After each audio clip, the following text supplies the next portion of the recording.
Cara, o senhor foi intimado porque figura como vítima nesse processo. É uma denúncia que foi oferecida pelo Ministério Público contra o Matheus Gabriel dos Santos Inácio pela suposta prática de um furto no dia 13 de março de 2022, durante o repouso noturno, por volta das 22h15, na rua Albino Rodrigues Costa. Supostamente, o Matheus teria subtraído mediante escalada com diversas peças de roupa, livros da marca Coral, uma pá, uma sem marca, uma enxada, bens por uma avaliada em R$ 1.200.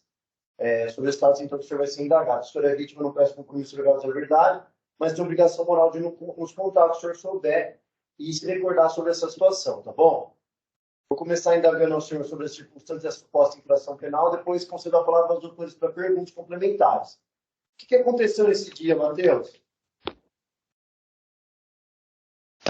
Tá cortando a ligação. Tá cortando o vídeo. Excelente. O que aconteceu nesse dia relativamente a esse suposto furto? Nesse dia eu estava na residência, eu trabalhava num sítio, no Recanto das Garças. Cheguei, guardei o carro e fui deitar como um dia normal. Aí eu peguei, minha mãe me ligou, falou assim, tem alguém na sua casa. Eu peguei, saí correndo. Aí imediatamente acionei 190 e a polícia foi verificar comigo o que subiu depois. Foi de madrugada? Não, foi em torno de, olha, não, entre 8 e 9 horas. Tem a filmagem, não sei se os policial colocou. Foi nesse entorno. Então o senhor acordou, o senhor tinha ido dormir, mas acordou porque a sua mãe avisou que tinha alguém dentro da sua casa, é isso? Sim, na verdade eu estava acordado, estava deitado, só que acordado, só que eu não ouvi barulho. Minha mãe que viu na câmera e me avisou.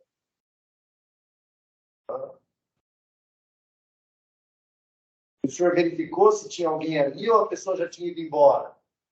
Já tinha ido embora.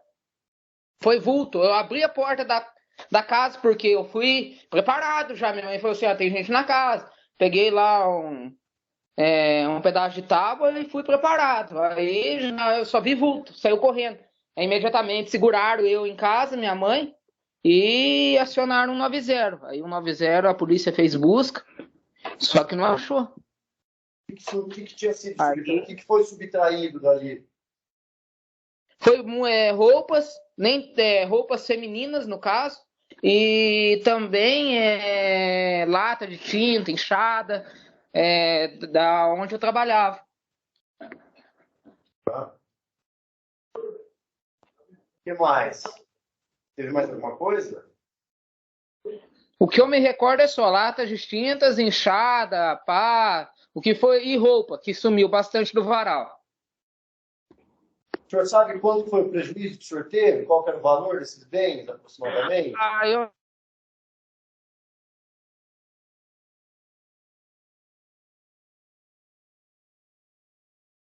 Então a gente não dá para saber assim um prejuízo mais ou menos exato, mas estimula aí em torno de R$ 1.200, R$ 1.500. Sobre quem praticou esse furto, o senhor sabe dizer quem teria praticado?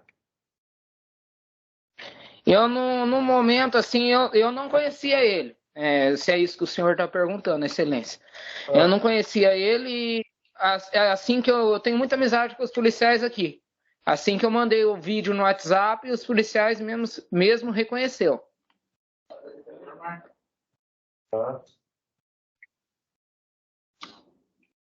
O senhor não sabia, não conhecia, o senhor não saberia reconhecer essa pessoa, então? Não, porque eu vi na imagem, né? Aí os policiais bateu o olho, porque teve uma câmera. Eu não sei se foi colocado os vídeos aí, teve uma câmera que pegou o rosto dele certo. Certinho. Só que eu não reconheci. Os policiais bateu o olho e falaram, não, tá fazendo furto aí na região, é ele. Aí eu peguei e falei assim, então, até hoje eu não sei quem que é esse Excelência. Tá certo, então. Da minha parte é só isso. Obrigado, viu, Carlos? Vou passar a palavra aos doutores. Doutora, pelo Ministério Público. Carlos, boa tarde. A sua casa, o muro era alto ou era baixo? Era baixo. Não tinha muro, na verdade. Tinha uma tela, né? Entendi. E como que ele entrou lá, o senhor já sabe? Aí ele passou nessa tela, ele passou por cima dessa tela. Era difícil passar por cima dessa tela ou qualquer pessoa conseguiria? Passava porque eu tava para construir um muro, entendeu? Foi derrubado para construir um muro e passava. Ah, não tinha um muro ainda, então, na época. Não tinha um muro, agora já tem. Logo após o furto, foi 1, 2 semanas, foi feito o muro depois. O roubo.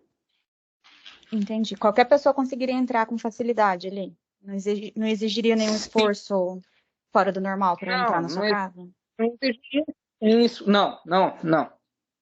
Tá bom, então. Obrigada, Era, Carlos. sabe essa tela de galinheiro? Sei.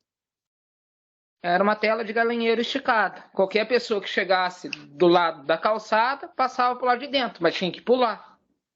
Entendi. Tá bom, então. Obrigada. Doutor, pela defesa. Boa tarde, excelência. Boa tarde, doutora promotora. Boa tarde, senhor Boa Carlos. Boa tarde. Boa Senhor tarde. Carlos, eu preciso fazer algumas perguntas para o senhor, para a gente tentar buscar o esclarecimento. O senhor viu essas imagens, pois a sua casa possuía um circuito fechado de TV, é isso? O monitoramento era da sua casa. Isso, exatamente. Tá? E de que forma o senhor enviou essas imagens para os policiais? No dia foi através do WhatsApp. Tá? E pelo Logo WhatsApp, após, sim. O senhor chegou a oferecer o equipamento de DVR onde ficam acondicionadas as imagens? eu salvei na época um SSD, num HD externo, a gravação do dia e apresentei aos policiais. Tá, então o senhor salvou em um arquivo, aliás, em um cartão, mas o senhor não entregou o DVR para os policiais, o equipamento que faz o armazenamento. Não, o DVR não foi entregue. Ele, na verdade, eles não pediram. Tá. De toda forma, o senhor entregou o arquivo de horas, o arquivo do dia completo, não apenas um fragmento. Na verdade, foi de um período que ele esteve ali. No de horas, não. Nessas imagens, o senhor se recorda dessa pessoa, desse suspeito saindo do seu imóvel? Sim, Tem o registro disso, da saída do imóvel? tem. Eu acho que deve ter. Eu não lembro. Tem. Em relação ao muro do senhor, o senhor disse que não tinha o muro. Em consulta ali no Google Maps, a gente verifica que tem um muro idêntico. Aquele primeiro muro foi demolido e foi levantado um muro semelhante, na mesma altura? Foi levantado, pois na época, o que aconteceu? A gente tinha 3 carros na época. E a garagem não comportava, precisou quebrar para colocar os carros e fazer uma rampa. Logo após o que aconteceu,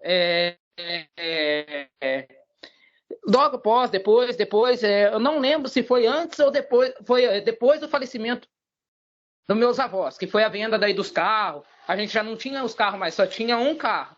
Aí foi aonde que a gente levantou e fez. Porque o carro da firma onde eu trabalhava ficava comigo. Eu colocava naquela garagem, entendeu? A sorte que ele não abriu o porta-mala, porque o porta-mala do carro meu não trancava na época. Lá tinha equipamento na época de R$ 5.000. Ok. A última pergunta que eu vou fazer para o senhor é: quando o senhor relata que viu um vulto saindo da sua casa, esse vulto pulou o muro segurando essa quantidade de roupas, lata de tinta, inchada? Ele saiu correndo com tudo isso nas mãos? Não. O vulto que eu vi, a tela já estava baixa. Ele saiu correndo normal. Tá, mas então o senhor conseguiu visualizar que ele levava esses objetos com ele? Sim, eu fui ver que deu falta depois. Eu não consegui, foi muito rápido, era noite. Não consegui ver. Tá. Eu fui ver depois. Então o senhor, pelo que viu, o senhor não consegue me garantir que o sujeito levou os seus bens, que de fato ele conseguiu levar seus bens. A roupa, assim, isso eu não posso garantir porque eu não vi. O que eu vi foi ele saiu correndo. Aí depois eu fui ver, roupa no varal não tinha mais, lata de tinta já não tinha mais, sendo que tinha antes de eu dormir, entendeu? Na região do senhor lá é muito comum acontecer esse tipo de furto? Não, Nunca aconteceu antes. não, em casa não. Tá, perfeito. É só isso, excelência. Obrigado. Obrigado, doutor. Encerrado, então, a oitiva, Carlos. Está dispensado, tá? Boa tarde. Boa tarde, obrigado.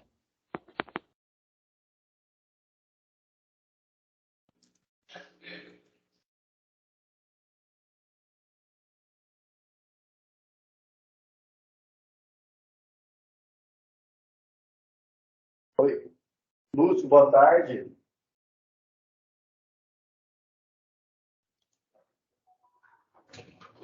Boa Oi, tarde. Lúcio. Boa tarde. O senhor foi intimado para prestar depoimento nesse processo em que o Matheus Gabriel dos Santos Inácio está sendo acusado de ter praticado um crime de furto, qualificado pela escalada e também por ter sido praticado no repouso noturno, que é uma majorante. Então, sobre isso, o senhor vai ser perguntado. Esse furto teria acontecido no dia 13 de março de 2022, por volta das 22 horas e 15 minutos, na rua Albino Rodrigues Costa, 290, Vila Bergamo, nessa cidade de Piraju. Tá? Ele teria subtraído ali uma lata de tinta, uma pá, uma enxada, bens avaliados em R$ 1.200. Por isso que o senhor vai ser perguntado. O senhor conhecia o Matheus Gabriel dos Santos Inácio?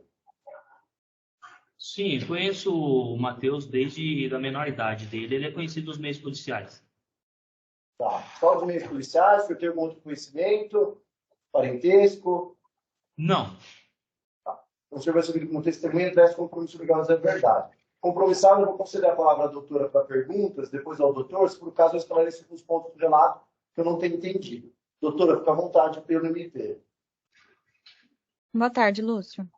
Boa tarde, doutor. Lúcio, o senhor se recorda desse furto aqui que a gente está tratando hoje? Sim, eu me recordo desse furto. Aconteceu no mês de março do ano passado. A vítima veio fazer o boletim de ocorrência e já trouxe consigo um pendrive com as imagens. Assim que o boletim de ocorrência caiu no nosso setor de investigações aqui, tanto eu como os outros membros da equipe, todos reconhecemos de pronto nas imagens o Matheus. E como que o senhor reconheceu o senhor e os outros policiais? Ele tem uma tatuagem no braço que aparece nas imagens também. Eu até frisei aí no meu relatório, eu recortei a imagem com o Matheus de camiseta, aparece a tatuagem dele também. E ele conhecido, ele estava nesse local aí, durante aquela época, ele estava frequentando esse local aí, e ele já era alvo de outros furtos também.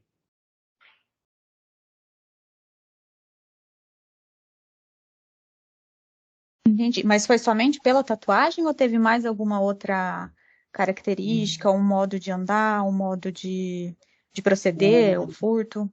O modo de caminhar, e o rosto dele estava perfeitamente visível ali nas imagens que a própria vítima forneceu. O senhor disse também modo de caminhar, ele tem alguma característica específica no modo de caminhar? O modo de caminhar, ele anda com os joelhos afastados, assim. O vulgo dele é Matheus Perninha. Justamente por esse motivo? Não, mas pelo reconhecimento facial mesmo. Ah, não, eu digo o apelido dele é que o senhor falou. Até hoje eu não sei bem por que esse apelido, não. Mas ele tem um andar característico, sim, bem conhecido por nós. Hoje ele está com 24 anos, nós conhecemos ele desde a menor idade. Entendi. E daí o senhor conseguiu... Os policiais militares foram atrás dele? Como é que foi? O senhor chegou a conversar com ele? Sabe se ele confessou? Não, ele nunca confessa nenhum dos furtos que ele comete, nenhum dos crimes, mesmo a vítima vendo ele nunca confessa. Entendi, tá bom. Então, muito obrigada, Lúcio. Doutor, as ordens. Pela defesa, doutor. Boa tarde, policial. Boa tarde, doutor Sérgio. Eu agradeço a sua presença aqui para esclarecer os fatos. Policial, como o senhor recebeu a imagem de monitoramento lá do local? A vítima trouxe as imagens e eu visualizei aqui no meu computador. Tá. Em algum momento, a equipe de investigadores se dirigiu até o local para cautelar o DVR, o equipamento de armazenamento dessas imagens? Não, doutor, não. Tá. Em algum momento, vocês submeteram essas imagens a algum tipo de reconhecimento dos metadados para saber se correspondia ao horário, se correspondia à localização desse local? Não, senhor. Não foi submetido, não. Tá. Vocês receberam apenas um trecho, um fragmento, ou vocês receberam o integral, o bruto desse vídeo? Um trecho onde ele se aproxima da casa e depois dele dentro do quintal da vítima ali, subtraindo as peças. A vítima, quando esteve aqui, já veio pronunciando o nome dele, já que queria fazer um BO, que ele teria entrado na casa também.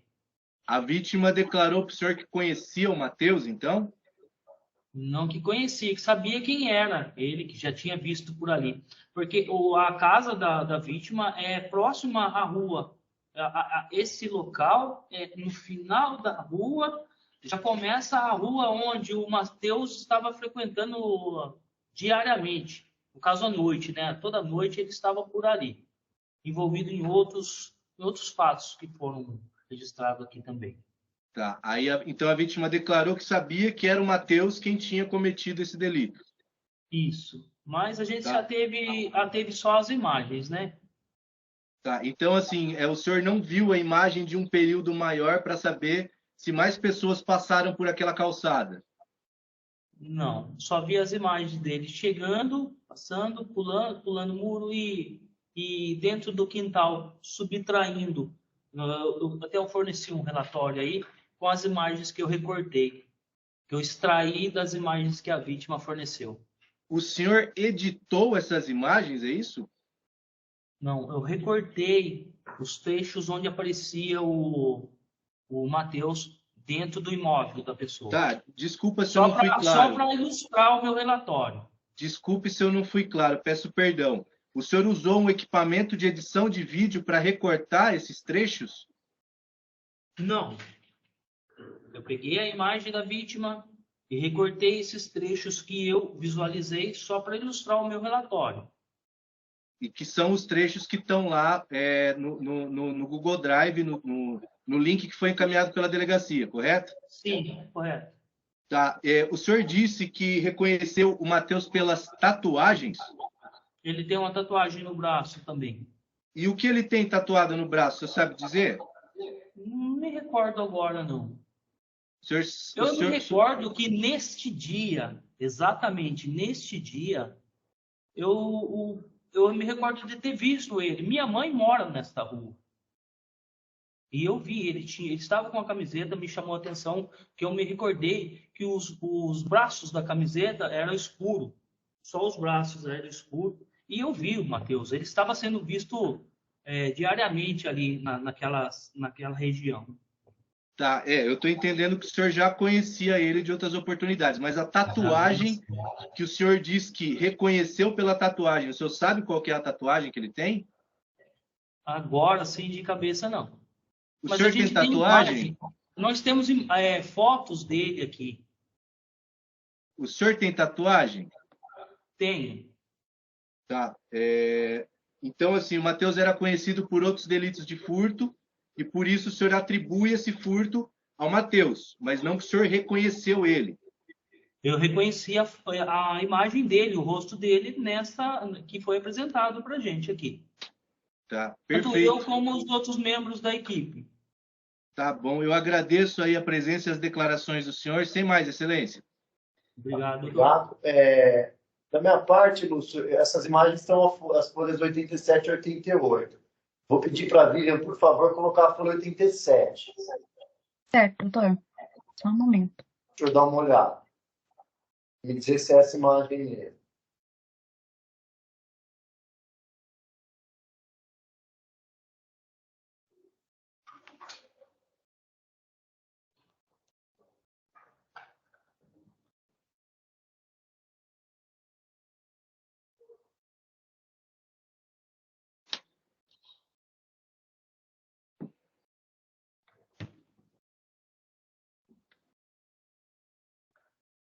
R$ 87, 88, né, doutor? Pode ser 87.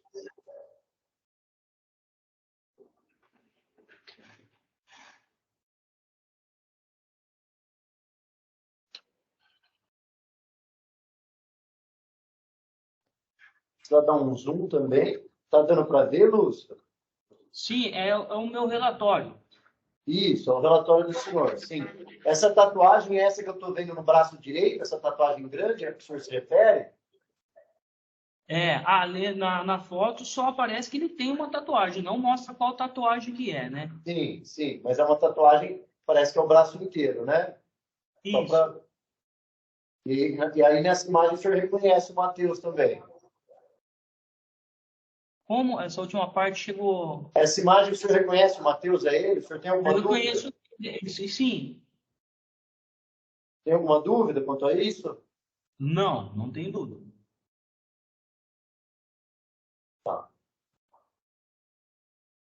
Tá certo. É só isso então, Lúcio. Eu queria só esclarecer se era essa imagem mesmo, se o senhor reconhecia, se era essa tatuagem que o senhor se referia. Tá bom então, Lúcio. Obrigado, viu? Tá dispensado. Encerrado o depoimento. Boa tarde a todos. Boa tarde.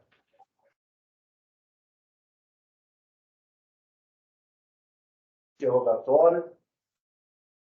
Matheus Gabriel dos Santos Inácio. Só que ative o microfone aí na penitenciária, Matheus, se puder pedir para algum agente.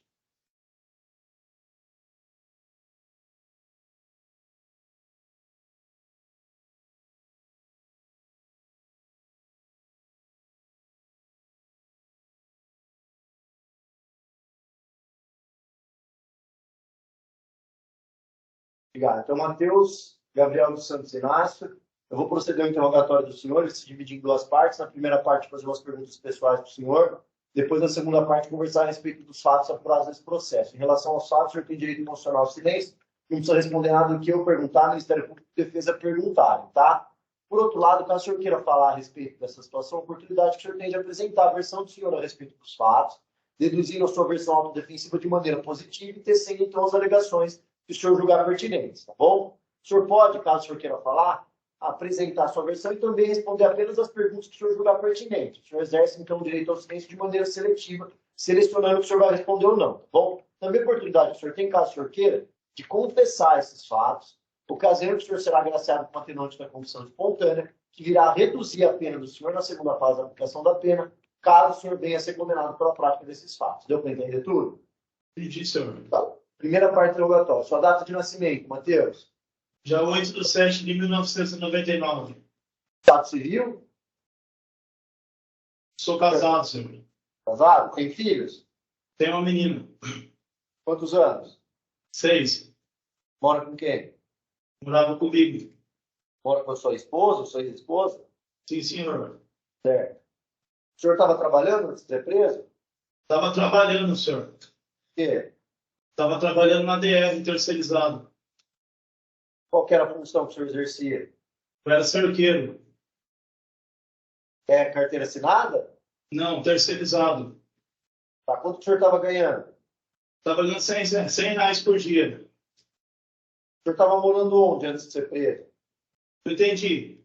O senhor estava morando onde antes de ser preso? Morando? Isso. Estava morando na Vila Nova América. Nova América. Qual o endereço? O endereço eu não lembro de cabeça. Estava morando com quem?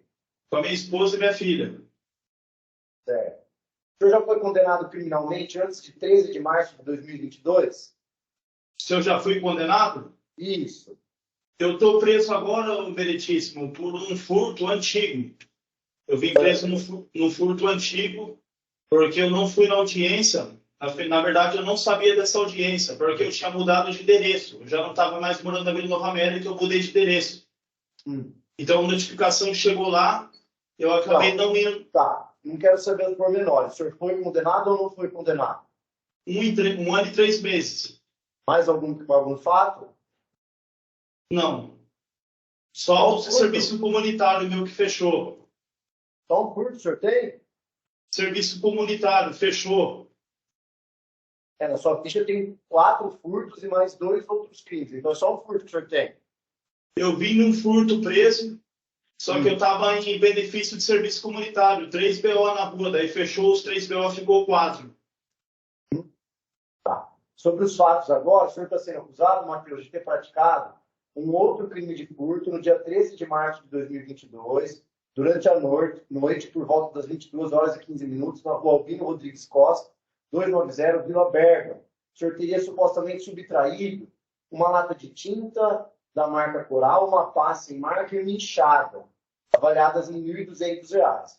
Consta que durante o repouso noturno, o senhor teria escalado o muro da entrada na residência e subtraído do local os objetos. Depois disso, essa empreitada criminosa teria sido registrada pela Câmara de Segurança da vítima e o senhor foi reconhecido pelo policial ali, segundo consta da denúncia. Tá? Então, o senhor está sendo acusado do crime do artigo 155, parágrafos 1º e 4º, inciso 2 do Código Penal, que é um furto noturno qualificado pela escalada. Deu para entender? Deu. O senhor vai querer exercer o direito constitucional ao silêncio ou vai responder as perguntas? Então, eu vou responder as perguntas que o senhor fazer para mim, porque eu não roubei enxada, não roubei nada disso, doutor. Tá. Pergunta então, é verdadeira essa acusação? Entendi, doutor. É verdadeira essa acusação? Não. Não é verdadeiro. O que aconteceu? Por que o senhor está sendo acusado, então? Porque o meu passado, eu já vim de cometer furto devido usando drogas. Eu estava sendo escravo da droga no meu passado. Então, qualquer furto que está acontecendo na cidade, eles vêm atrás de mim, eles falam que é eu, mas mora um monte de usuário naquela vila. Eu não roubei nada, senhor.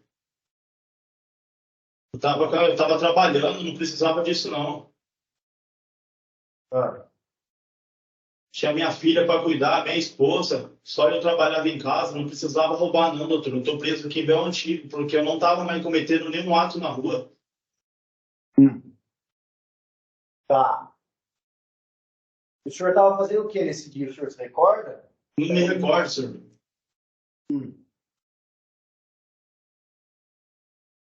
Tá, eu vou mostrar uma imagem para o senhor.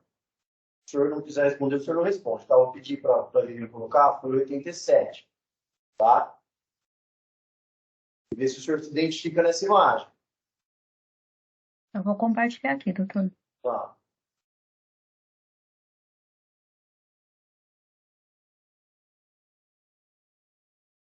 Essa imagem, tá dando para ver, Matheus? Tá dando para ver sim, senhor. Certo. Tá vendo? O senhor se identifica aí, não, senhor? Não, não é eu, senhor. Tá. Essa pessoa tem uma tatuagem no braço direito. Sim, O senhor senhor. pode mostrar o seu braço? O senhor Eu quiser? tenho tatuagem nos 2 braços, senhor. Os dois, então mostre os braços, por favor. O esquerdo também? Os 2. Só um minutinho.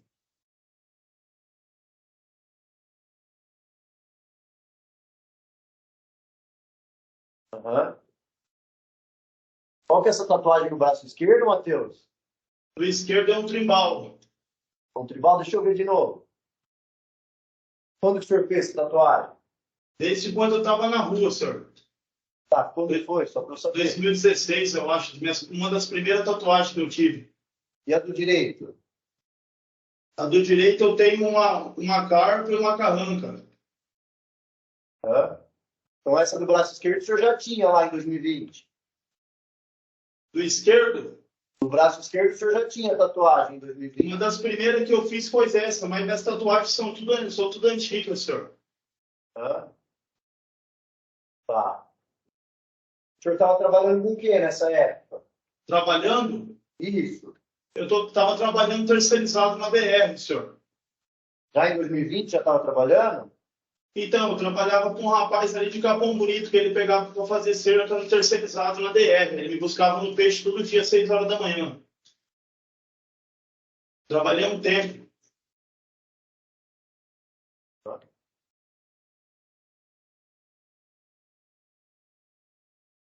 Mas fazia cerca por empreita.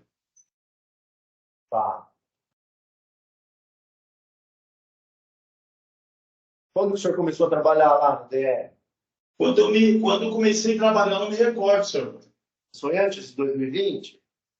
Eu acho que foi por 2020 ali que eu comecei a trabalhar, porque já estava fazendo uns 2 anos que eu estava lá e faz 1 ano que eu já estou preso. Pela ordem, excelência. Pois não. Os fatos eles se deram em 2022. 2022, isso. Obrigado, doutor. Foi 2020.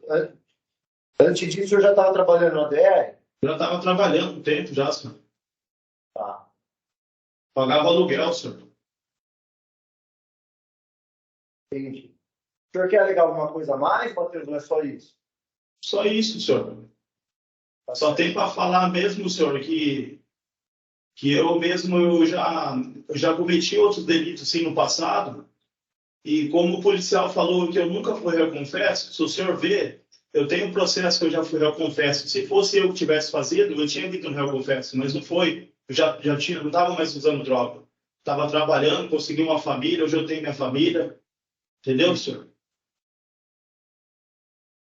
É só isso.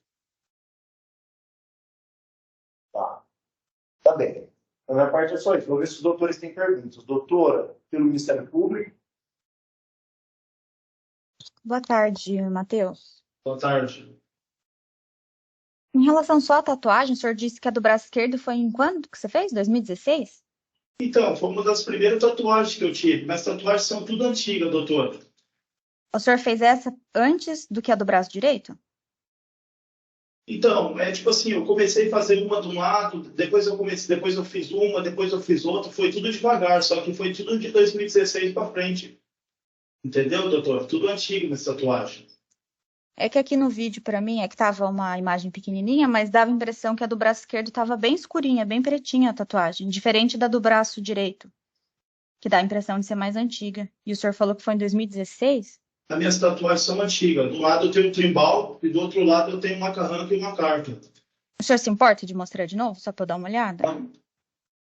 Isso que eu tô dizendo pro senhor, é que parece que a esquerda tá mais escurinha do que a preta. Não sei se é do vídeo.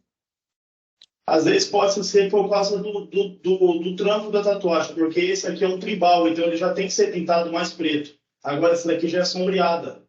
Essa do braço esquerdo, além do tribal, tem um outro pedaço ali com uma cor, uma tonalidade diferente, parece.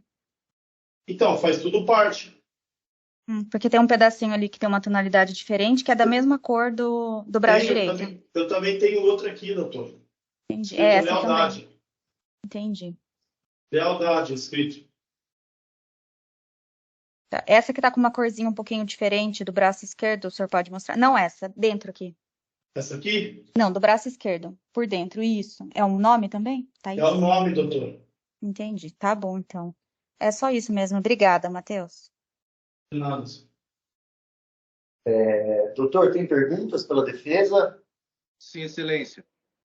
Matheus, o investigador que depois aqui, que reconheceu você, você conhecia ele de outras abordagens, já tinha sido abordado, preso por ele, ele disse que te conhece desde a menoridade. Doutor, ele é o Lúcio. Ele já me prendeu, sim. Porém, todas as vezes que ele me prendeu, ele me agrediu. Todas as vezes que ele me encontra na rua, ele é perseguição, até porque ele quer me esculachar, sabe? Eu não sei por que ele está fazendo essa acusação contra mim, mas ele nunca foi com minha cara, ele sempre me coagiu na rua. Matheus, mais uma pergunta aqui, né? Você relata aí um passado, né, com uma dependência química. É uma cidade pequena, eu não conheço Piraju pessoalmente, mas você sabe dizer se naquela região existe ali a presença de usuários de droga, de pessoas que estão passando, né, por esse vício maldito aí, acabam cometendo esses atos para sustentar o vício? Doutor, na Rua Nova, aonde que o senhor tinha citado para mim, onde foi aconteceu, tem um pedaço de Cracolândia ali, onde que tem um monte de usuário, entendeu? Então, ali tem diversos tipos de usuário. Ali tem muito usuário. E muitas das vezes que acontecia as coisas, eu caía para mim por causa do passado. Entendi. Tá bom, Matheus, eu agradeço. Sem mais, excelência. Tá, doutor, encerrado, então, o interrogatório. Doutores, tem alguma diligência derivada do artigo 402 do Código de Processo Penal? Pelo MP, não, excelência, obrigada. Excelência, na verdade, eu peço até desculpas, né, ao Ministério Público também. Eu fiz uma juntada de um laudo de um psiquiatra aí da região, que trabalha no Serviço Público Municipal, Eu vi, falando doutor. sobre a questão da dependência química. Eu não sei se a nobre promotora teve a oportunidade de analisar, mas ressalto aqui para não parecer desleal de minha parte. Sim, analisei sim, doutor. Então é só isso, excelência. Tá. Nenhum outro requerimento, doutor? Não. Tá. Encerrada, então, a instrução processual. Vamos às alegações finais para o Ministério Público. O doutor está com a palavra quando puder. Obrigado. Meritíssimo juiz, Matheus Gabriel dos Santos Inácio está sendo denunciado como incurso no artigo 155, parágrafo 1º e parágrafo 4º, inciso 2 do Código Penal, porque, segundo a denúncia, subtraiu para si, mediante escalada, diversas peças de roupa, uma lata de tinta, uma pá e uma enxada, todos os produtos avaliados em R$ 1.200 da vítima Carlos. O feito transcorreu em ordem. Após a instrução, o Ministério Público entende que a pretensão punitiva estatal merece ser julgada parcialmente procedente. A prova da materialidade está demonstrada pelo boletim de ocorrência, auto de avaliação, imagens da câmera de segurança de folha 87 e 89, bem como pela prova oral. A autoria também é certa. A vítima, quando foi ouvida, disse que o furto ocorreu entre 8 e 9 horas, o que demonstra que já era período noturno, disse que estava deitado, não estava dormindo, mas estava deitado e não ouviu barulho. Então sua mãe viu e avisou que tinha alguém entrando em casa. Relatou que foi subtraído do varal do quintal de sua residência diversas peças de roupas, da área de serviço uma lata de tinta, uma pá e uma enxada. Disse que aproximadamente o prejuízo foi de R$ 1.200, que o fato foi registrado pela câmera de segurança, pela câmera de monitoramento da residência, que levou até a delegacia de polícia e lá eles identificaram o autor. Esclareceu que na época sua casa não tinha muro, era apenas uma tela de galinheiro. Disse que qualquer pessoa entraria lá sem maiores esforços. A testemunha policial civil, Lúcio Fernando Abelaneda, disse que reconheceu como sendo autor do furto a pessoa de Matheus Gabriel dos Santos Inácio, pois já o conhecia há muito tempo, desde quando ele era menor de idade. Disse que a vítima foi até a delegacia, forneceu as imagens da câmera e, analisando as imagens da câmera junto com os outros policiais, todos puderam reconhecer de pronto Matheus pelo rosto e também pela tatuagem. Ao ser questionado se foi somente pela tatuagem ou teria mais alguma característica, ele esclareceu que o que mais chamou a atenção foi o próprio rosto, que, segundo ele, tem certeza de que se tratava de Matheus, e também o modo de andar é igual da pessoa, o modo de andar de Matheus é igual da pessoa do vídeo, porque ele anda com os joelhos abertos, sendo essa uma característica diferente. Por fim, esclareceu que não tem dúvidas de que a pessoa se trata de Matheus. O acusado, Matheus, tanto em solo policial quanto em juízo, negou os fatos.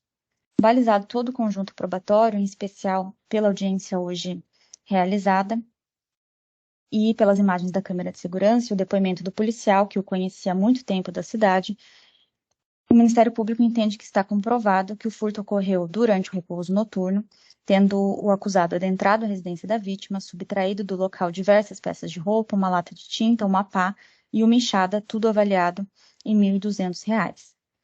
Entendo, todavia, que a qualificadora da escalada deve ser decotada, porque não ficou devidamente comprovada, isso porque a própria vítima esclareceu que, na época do fato, havia somente uma rede de galinheiro e o muro foi construído depois. Então, as imagens que temos aqui do laudo pericial, que demonstram um muro, de certa forma baixo também, de 1,5 m, segundo a vítima, foi construído posteriormente à data dos fatos. Esclareceu também que qualquer pessoa entraria em sua casa sem maiores esforços. Em relação também à tatuagem do Matheus, Em audiência, ele mostrou as duas tatuagens e o Ministério Público entende que, pelas imagens, dá para perceber que a do braço esquerdo, que ele disse que seria de 2016, ou seja, muito tempo atrás, ela está nitidamente num tom mais escuro, ou seja, é mais recente do que aquela que está no outro braço. Então, uma tatuagem feita em 2016 certamente já estaria mais desbotada, diferente do que ele mostrou hoje, uma tatuagem bem escura, nitidamente que foi feita recentemente. Ademais, quando ele mostrou também a tatuagem do braço esquerdo, ele mostrou que havia uma tatuagem anterior, que está nitidamente mais desbotada, mais escura, que deve ter sido realizada antigamente. E nessa tatuagem está escrito o nome de Thaís. E observando atentamente as folhas 87, onde tem a foto do Matheus, do suposto autor do furto, que o Ministério Público entende ser o Matheus, ao dar zoom na foto é possível perceber que além da tatuagem toda do braço direito, igual que o Matheus possui, no braço esquerdo há uma pequena tatuagem justamente no local onde o Matheus tem uma tatuagem escrita Thaís, mais antiga e mais desbotada. Além de tudo isso, o depoimento do policial foi firme, no sentido de que não tem dúvidas de que se trata de Matheus, e não só ele, mas todos os policiais que estavam no momento de pronto reconhecer o Matheus.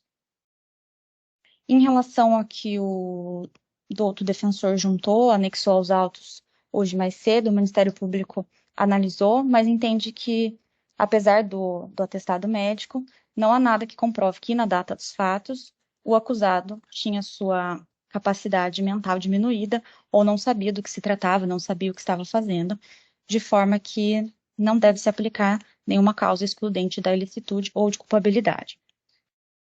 Em relação à dosimetria da pena, o Ministério Público entende que, na primeira fase, devem incidir os maus antecedentes, deve ser valorado negativamente os maus antecedentes, justamente em razão de delito anterior por furto. Na segunda fase, também vislumbro a agravante da reincidência específica, multirreincidência específica em furto. Já na terceira fase da dosimetria, deve incidir o aumento pelo repouso noturno, tendo em vista que se tratava de aproximadamente 8, 10 horas da noite, inclusive a vítima relata que já estava deitada em seus aposentos. É cabível o regime inicial fechado, em razão da sua multirreincidência específica em relação a delitos patrimoniais. Também incabível a substituição da pena privativa de liberdade por restritiva de direito, bem como incabível a suspensão da pena em razão da multirreincidência. Ante o exposto, o Ministério Público pugna pela parcial procedência da pretensão formulada na inicial, condenando o acusado pelo crime de furto consumado, majorado pelo repouso noturno, mas afastando-se, decotando-se a qualificadora da escalada. Sem mais. Doutor, está com a palavra para alegações finais pela defesa. Quando puder, obrigado. Meritíssimo juiz, douta representante do Ministério Público, a quem sempre rendo meus respeitos e homenagens, entende a defesa nesse momento pela dispensa do relatório, há preliminares a serem arguídas, inicialmente aí pela quebra da cadeia de custódia da prova, no caso o vídeo, fulminando aí os artigos 158A até o 158F, né, o vídeo do suposto ingresso na residência, uma prova ilícita, nos termos do parágrafo 3º do artigo 157 do Código de Processo Penal. Compulsando os autos, verifica se é ajuntada de um link do Google Drive com 2 arquivos de imagens, um deles, inclusive, é um arquivo de WhatsApp, fato incontroverso, o DVR deixou de ser acautelado pelo setor de investigação e nem mesmo o celular utilizado para envio desses registros foram periciados, né? Ademais, além da inexistência de qualquer informação sobre a natureza, geolocalização do vídeo, assim como equipamento de registro e a guarda dos agentes que se limitaram em oferecer um registro onde o sujeito passa pela frente da residência, mas sem qualquer registro de sua entrada ou saída. E no outro arquivo, alguém se movimentando na penumbra e mexendo em roupas no varal. Cabe lembrar aqui que, ao fazer, inclusive, esse questionamento ao policial civil, este esboçou até um certo sorriso quando foi perguntado se ele havia tomado cuidado, já que é uma previsão legal. Então, muito arriscado dizer que as imagens são, de fato, do local dos fatos, ou ainda sem o DVR e o registro bruto dessas imagens, não se pode afirmar sobre o desenrolar dos fatos, sendo o material declaradamente aqui pelo nobre policial civil fora suprimido. Então, jamais será possível verificar se outra ou outras pessoas passaram pelo local naquele período. De toda forma, Excelência, não podemos tratar a recomendação legal como mera perfumaria. Isso, por si só, já acarreta prejuízo ao réu. No ordenamento jurídico brasileiro, prevalece a regra da vedação da prova ilícita e são admitidos todos os meios probatórios, desde que legal, moralmente legítimos, razão pela qual a prova obtida por meio eletrônico ela é válida. É preciso alertar, no entanto, que a prova digital ela deve ter a sua validade, deve ser coletada eletronicamente com a preservação da cadeia de custódia, mediante a qual os juízes e as partes poderão periciar o processo, fiscalizar o processo de produção da prova, identificação da localização do meio digital, coleta e extração dos resultados, confirmando a autenticidade ou a idoneidade do meio probatório. Ficou claro que a vítima, ora declara que entregou via WhatsApp para o policial, ora declara que entregou em um cartão de memória. Entretanto, o DVR nunca foi examinado e o policial ainda admite que editou os trechos que lhe permitiam sustentar o seu relatório final. Então, sustenta esta defesa a imperiosidade de fincarmos aqui a diferença entre provas e elementos informativos. Estes são produzidos na fase investigatória, objetivando a colheita de indícios de autoria e também materialidade que serão suficientes para subsidiar o oferecimento e recebimento da peça acusatória e eventual decretação de medidas cautelares. As provas, por sua vez, são elaboradas perante a autoridade judicial e sobre o crivo do contraditório, podendo justificar, sim, uma condenação, mas somente quando forem capazes de firmar certeza de além de qualquer dúvida razoável, com a culpabilidade do réu.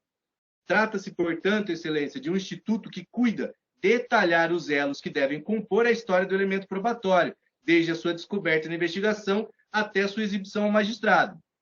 Conforme demonstrado nesta exposição, o acautelamento do equipamento de DVR com os arquivos corrompidos deveriam ser também submetidos à perícia do IC e à diligência de competência da autoridade policial.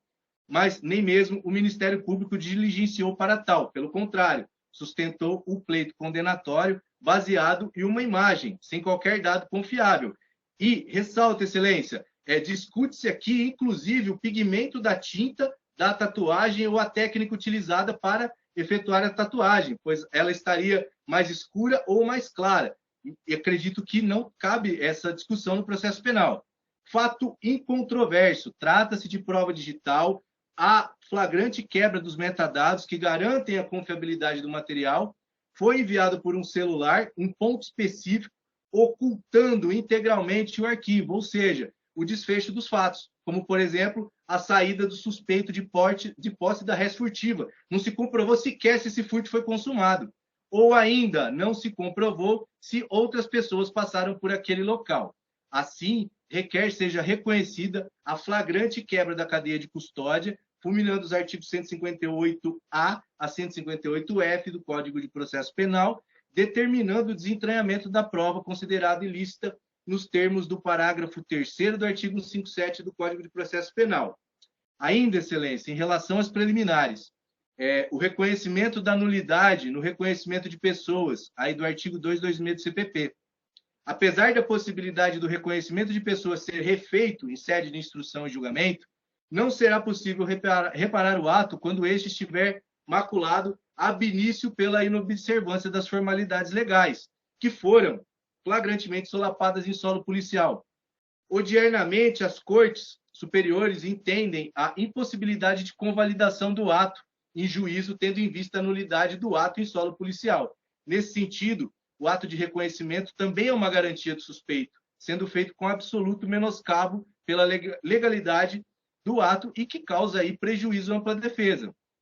Mais uma vez, Excelência, a regra formal não é mera recomendação, é pressuposto, é requisito de validade do resultado probatório, é a tarimba da insuspeição dos subsídios de prova concatenadas pelo reconhecimento da pessoa.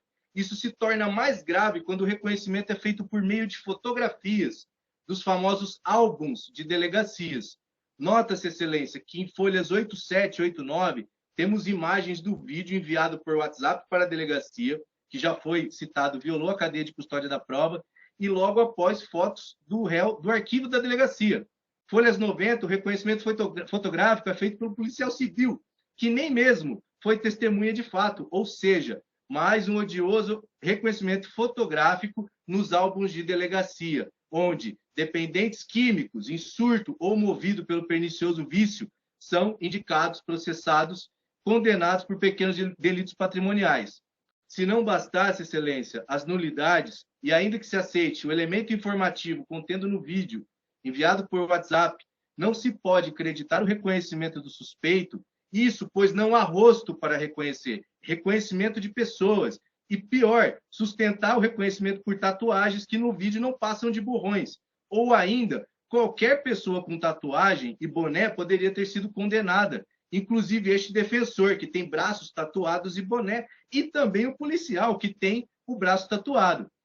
Portanto, entende o STJ que, em vista dos riscos de um reconhecimento falho, a inobservância desse procedimento descrito na norma legal invalida o ato e impede que ele seja usado para fundamentar eventual condenação, mesmo que o reconhecimento seja confirmado em juízo. O que não foi feito, porque apenas Matheus apareceu no vídeo diante do policial e a vítima declarou que não o conhecia, apesar da alegação do policial de que a vítima conhecia Matheus e o apontou como suspeito. Portanto, o reconhecimento efetuado nos autos está eivado de vícios, sendo imperioso que esse juízo reconheça sua nulidade e imprestabilidade. Em relação ao mérito, finalmente, Excelência, absolvição por negativa de autoria, porque da análise do processo é necessário o reconhecimento de que não há elementos probatórios suficientes para a imputação do fato criminoso ao acusado, tendo em vista que os depoimentos das testemunhas trazem apenas indícios, mas não provas concretas que sejam capazes de ensejar a condenação. Ficou claro no depoimento do nobre policial civil que Matheus é sim conhecido por ele e que em sua fala inflamada existe uma certa animosidade velada por Matheus supostamente nunca confessar os seus delitos. Portanto, o depoimento do policial ele deve ser visto com reserva. Em sede de interrogatório, Matheus negou a autoria do crime. Dessa forma, deve ser o réu absolvido, pois não existem elementos de prova suficientes para condená-lo. E a negativa em solo policial, ela também deve ser entendida como prova. Portanto, adiante, aliás, também existe aí a insuficiência de prova para condenação. Não há nos autos qualquer prova que coloque o réu no local dos fatos praticando o delito. E como se pode verificar de forma incontroversa, salienta essa defesa, Matheus só fora, abre aspas, reconhecido pelo seu histórico de dependência química e prática de delitos patrimoniais para sustentar o maldito vício de drogas. E agora, durante a audiência, o deambular, o seu andar, características humanas que centenas, milhares, milhões de pessoas possuem, foram utilizadas aí para reconhecer Matheus como autor do delito. No caso de Matheus, sendo ele dependente químico e com histórico de furto patrimonial, aí, temos a ocorrência do popular põe mais um na conta, que é inclusive uma gíria usada pela própria polícia. Tanto que o reconhecimento fora do padrão legal foi feito por um policial civil que tinha em seu poder o famigerado álbum de fotos da delegacia. É preciso que fique claro, Excelência, que a presunção de inocência atua como regra de tratamento, o que significa acentuar que, por meio da presunção de inocência, a prova dos autos, as provas relevantes, claro, obedecerão aos critérios de distribuição dos encargos da demonstração, eximindo o réu de ter que convencer o juiz que é inocente, se a acusação não evidenciou de forma cabal que ele é culpado, apenas ilações, agora até com o pigmento da tinta da tatuagem. Cabe mencionar, inicialmente, que o réu, de forma firme e contundente, negou a autoria dos fatos. De outra feita, o único elemento informativo, não probatório, que não se presta a provar o alegado, são as imagens e que não trouxeram esse sujeito, esse suspeito, saindo do local com a res furtiva, ou seja, nem mesmo a consumação do fato se comprovou nos autos. Não se pode naturalizar, sob pena de enfraquecer a assertividade do trabalho policial, entender que uma equipe especializada em investigações não tenha registrado as diligências, buscando exaurir a produção de provas, de acordo, inclusive, com os infinitos pedidos de dilação de prazo no inquérito, Excelência, que trouxe aí um fato de 2022 sendo julgado quase no final do segundo semestre de 2023, em que pese o trabalho dos nobres policiais, não se pode aceitar que uma atividade vinculada à lei seja paulatinamente relativizada diante da demanda de inquéritos, ou mesmo no tratamento do comando legal e administrativo como mera perfumaria. Não se trata de uma cápsis diminúcio do trabalho policial, não é essa a intenção deste defensor. Pelo contrário, é exigir a qualidade e assertividade do trabalho policial. Se, por um lado, eu não posso macular a declaração dos nobres agentes diante da presunção de verdade e legitimidade de seus atos, de outro lado, também não se pode esperar que esses produzam ou declarem qualquer elemento que revele lapsos ou mesmo a baixa assertividade do trabalho policial. Seria pueril conferir tal grau de certeza. Fato é que, na função investigativa, deixaram de produzir elementos, mesmo com os equipamentos e os elementos em mãos para que corroborassem a tese de que o réu praticou o delito.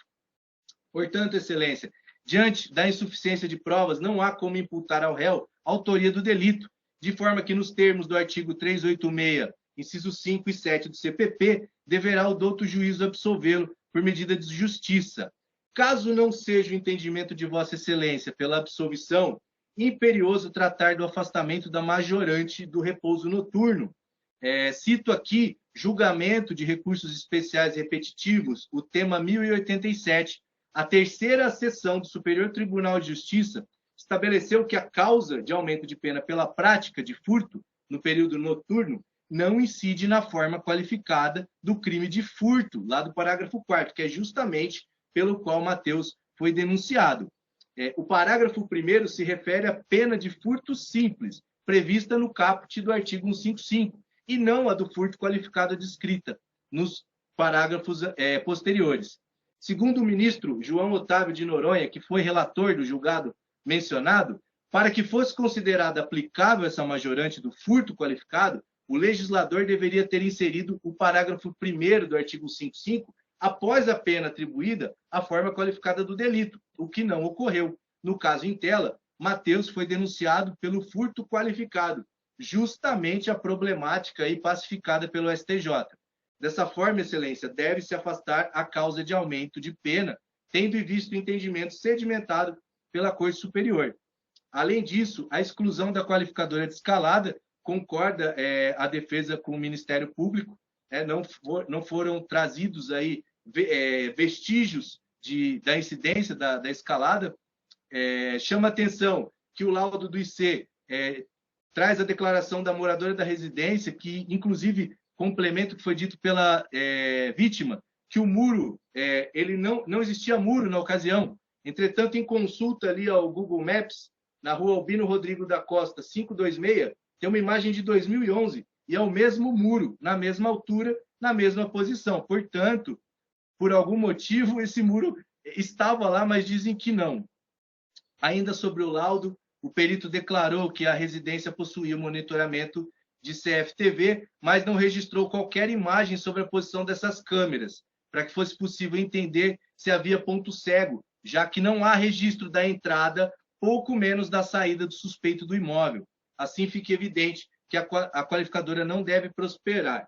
Em relação à dosimetria, Excelência, diante aí da análise das circunstâncias judiciais, que ainda que desfavoráveis ao acusado, requer a defesa que seja levado em conta aí um juízo valorativo de forma objetiva sobre a personalidade, razão pela qual a defesa pugna pela relevância de sua condição de envolvido aí com dependência química e delitos movidos aí pelo vício. Nesse caso, caso venha a majoração da pena base, seja aplicada aí na fração mínima. Requer ainda, Excelência, o afastamento da qualificadora referente à escalada diante do laudo pericial. Na segunda fase, sem atenuantes e agravantes a serem considerados. Da mesma forma, na terceira, deve ser afastada a majorante referente ao repouso noturno, Por fim, em que pese não ter sido instaurado o incidente de dependência química, há documento idôneo firmado aí pelo psiquiatra atuante no serviço público da comarca, atestando a dependência química, e ainda que as alegações aí, com toda a vênia da douta promotora de justiça, a dependência química ela não se resume apenas na incapacidade de discernimento do certo e do errado. Da mesma forma, excelência, requer aí a aplicação do redutor de pena ou medida de segurança preconizados ali no artigo 26, parágrafo único, artigo 98 do Código Penal. Da mesma forma, requer a substituição de pena privativa de liberdade por restritivas de direito nos moldes do artigo 44 do Código Penal. Por fim, pleiteia a dispensa de dias, multa e custas em razão da hipossuficiência do acusado. Minhas escusas aí pela longa exposição é o que requer a defesa, excelência. Muito obrigado, doutor. Então, passo a decidir sucintamente o restante consta da sentença. Para além da quebra da cadeia de custódia, para mim, isso é figura evidente. Entendo que, mesmo que se adentre ao mérito, a autoria em relação ao réu restou nebulosa, sobretudo diante da ausência de reconhecimento pessoal dele em ambas as fases da persecução penal. Ele não foi reconhecido pessoalmente pelo ofendido, não foi preso em flagrante, os objetos subtraídos não foram encontrados em posse dele, nem sequer houve investigação prévia e elucidativa a respeito. Todas essas circunstâncias não são dúvidas, para além também do fato de o policial ter mencionado uma tatuagem no braço direito e ostentar diversas tatuagens em ambos os braços, conclamado por este julgador, exibiu todas as tatuagens, de modo que, então, restam dúvidas em torno da autoria delitiva. É evidente que as dúvidas poderiam ter sido dissipadas se eventuais traços fisionômicos dele, mencionados pelo policial, tivessem sido documentados desde o início da persecução penal. Seria dado a rostá-los com a fisionomia do réu, possibilitando ao julgador valorar com maior grau de segurança os apontamentos feitos pelo reconhecedor, de modo a mitigar o grau de subjetivismo desse reconhecimento. Não por outro motivo, o Código de Processo Penal alinha como primeiro ato do procedimento a apresentação e descrição da pessoa a ser reconhecida. São cautelas que têm por escopo garantir a credibilidade do próprio ato de reconhecimento, e nessa esteira, em recente virada jurisprudencial, a Corte Superior de Justiça sedimentou um entendimento de reconhecimento de pessoa presencial ou por fotografia realizado na fase policial apenas é apto a identificar o réu e a certificar a autoria delitiva, sem quando observadas as formalidades procedimentais estatuídas pelo artigo 226 do Código de Processo Penal, e uma vez corroborado por outras provas colhidas na etapa judicial da persecução penal, em que são salvaguardadas as garantias inerentes ao devido processo legal, conforme HC 598-8886, Santa Catarina, da relatoria do ministro Rogério Schietti Cruz. Restou patente a invalidade do arremedo de reconhecimento feito pelo policial civil, e os demais elementos carreados aos autos não permitem alcançar um juízo concludente sobre a veracidade de todos os aspectos fáticos da imputação, o que, como se disse, é necessário para a condenação. Respeitada a linha de entendimento esposada pela douta promotora de justiça, para a condenação criminal, por tudo de infamante que ela acarreta, exige-se a certeza da responsabilidade daquele apontado como autor do delito, não bastando meras suposições, provas contraditórias ou pouco esclarecedoras que incutam à mente do julgador dúvida invencível, de modo que as dúvidas relevantes hão de merecer sempre e sempre solução favorável ao réu, de acordo com os princípios do indúbio pro réu e do favor rei, de modo que, então, eu julgo improcedente o pedido e absolvo o acusado com fundamento no artigo 386, inciso 7 do Código de Processo Penal. É isso, então, encerrado. Obrigado, doutor. Obrigado, boa tarde. Obrigado, boa tarde, bom trabalho. O senhor também.